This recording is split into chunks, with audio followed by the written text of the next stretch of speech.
প্রশ্ন, কেউ তাইমুম অবস্থায় মোজা পরল, অতঃপর সে উজু করল, এখন কি পূর্বে পরিহিত মোজার উপর মাসাহ করতে পারবে কি না?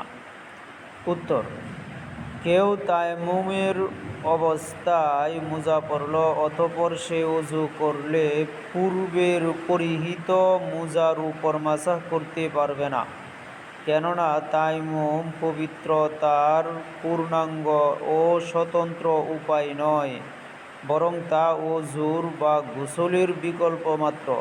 সুতরাং মোজার উপর মাসাহ করা, যা ওযুরই অংশ বিশেষ, তাইমুমের উপর ভিত্তিশীল হতে পারবে না।